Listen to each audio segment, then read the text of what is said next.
Bro watch set అయిందా bro? Shirt set అయిందా? ఇది బ్రో ఓకే బ్రో. అన్ని సెట్ అయింది. ఎందుకు బ్రో ఇంత చేస్తున్నావు?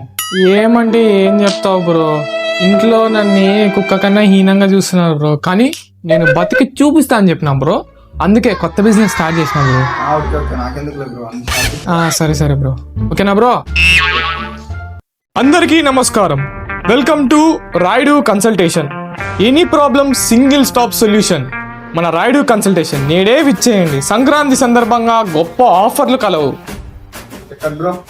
Okay bro. అబ్బా, A few moments later. ఒక్కడ కూడా కాల్ లేదేంద్రా నాయనా.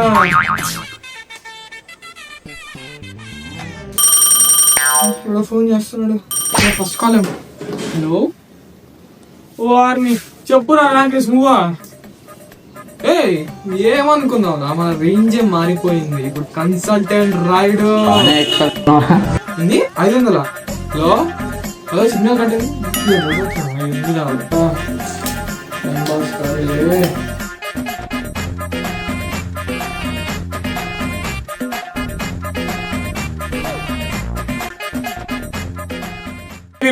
రివైవ్ ఎవడో మళ్ళా కాల్ చేస్తాడు. హలో, నేను చెప్పినా ఎవరో రాకేష్ నాకు డబ్బులు లేవు, ఫోన్ చేద్దని. రాయుడు కన్సల్టేషన్. ఎవరు? జమీందారు. అయ్యో, పెద్ద పేరు తగిలినట్టుంది రో.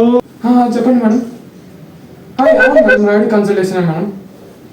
వస్తున్నారా మేడం? రండి మేడం. ఫస్ట్ పేరమే జమీందార్. డబ్బులు ఏ ముహూర్తాన్ని మొదలు పెట్టినానో సక్సెస్ మన కాళ్ళ దగ్గరికి వస్తుంది. అబ్బా, సరే అరేంజ్మెంట్ చేసుకోవాలి. ఓకే,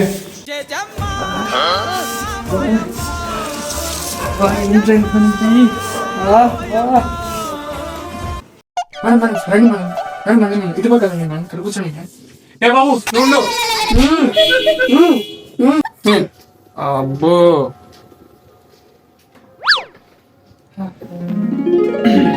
చెప్పండి మేడం, మీ సమస్య ఏంటి? రాయుడు కన్సల్టెన్సీ అంటే నీదేనా? కూడా నేనే మేడం. రాయుడు నువ్వేనా? ఎనీ ప్రాబ్లమ్స్ సింగిల్ సొల్యూషన్ అని పెట్టినావు, నువ్వేనా? సమస్య ఏ సమస్య ఏదైనా కానీ మన దగ్గర సమాధానం ఉంటుంది మేడం. మీ సమస్య ఏంటో నిర్భయంగా చెప్పండి. చెప్పు. నాకు ఇప్పుడు ఒక పెద్ద సమస్య వచ్చి పడింది. నేను పెద్దపాడు జమీందారు పెద్ద పిచ్చమ్మను. నిన్న సంక్రాంతి పండగ కదా, నేను నా సెలకత్తలను తీసుకొని పక్కనున్న వెంకటేశ్వర స్వామి గుడి పోయినా కదా. పోతూ తోడుగా విని పట్టుకొని పోయినా. వీని పేరు నల్లనారు గాడు. పట్టుకోపోయి దర్శనం చేసుకొని వస్తున్నామా.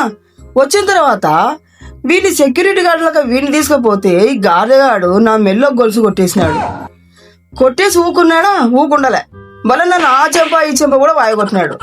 అందుకే ఎందుకు కొట్టేసినందుకు నాకు బాధ లేదు, కానీ నన్ను ఈ చెంప ఆ చెంప వాయగొట్టినందుకే అడిగిన ఎందుకు కొట్టినావురా అంటే దానికి సమాధానం చెప్పడే. అందుకే పక్కన టెంకాయ నరికే కత్తి తీసుకొని చెయ్యి వేసేసిన, చెయ్యి నరికి పడేసిన. ఇది జరిగినది. ఏం మాట్లాడుతున్నావురా? నరాలు కట్ అయిపోయింది. సమస్య వీడిదా? సమస్య వాని వల్లే వచ్చింది కదా, తప్పు వాని వల్లే జరిగింది కాబట్టి నోరు మూసుకున్నాడు. 4 డబ్బుల కోసం ఈ పని చేశానయ్యా. ఇంత పెద్ద జమీందారు అయ్యి రోడ్లు గోల్డ్ వేసుకొని తిరుగుతారయ్యా. మేము ఎట్లా బతకాలయ్యా చెప్పండి అయ్యా మీరే. దానికి నాకు కోపం వచ్చి 2 ఏళ్ళు టపాటా పని పీకానయ్యా. దాన్ని మనసులో పెట్టుకుని నా చేతులు కోసేసి చూడండి అయ్యా. నేను ఏం చేసుకోవాలయ్యా ఇంకా బతికి.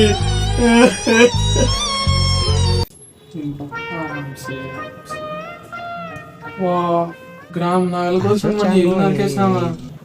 ఇంకొక తల్లిలో మనం 1 గ్రామ్ గోల్డ్ అని అంత తక్కువగా తీసేసినావు ఆ రాయుడు గారు. ఆ 1 గ్రామ్ గోల్డ్ కోసము నేను ఎంత కష్టపడినానో నీకు తెలుసా? పాత బస్ స్టాండ్ పోయి 4 షాపులు తిరిగితే ప్రతి షాపోడు 200 అని చెప్తే నేను బేరమాడి 100 రూపాయలకు సెట్ చేసి కొన్న గొలుసు తెలుసా? ఆ 100 రూపాయలు కూడా నాకు ఎట్టొచ్చినాయి తెలుసా? రోజు మా ఆయన జేబులోంచి 10 రూపాయలు మా ఆయనకు చెప్పకుండా దొబ్బేసిన డబ్బులతో కొనుక్కున్న గొలుసు అది. మరి అట్లాంటి గొలుసులు కొట్టేస్తామని నేను ఊకుంటానా? అందుకే మన చేయి నరికేసిన. మీ సమస్యను బాగా దీర్ఘంగా పరిశీలించిన తర్వాత ఒక ప్రొఫెషనల్ కన్సల్టెంట్ ఏం చెప్తానంటే, మీరు కరెక్ట్ అమ్మా, నరకాల్సింది వాడి ఒక చేయి కాదు, వాడి 2 చేతులు. తీసుకో.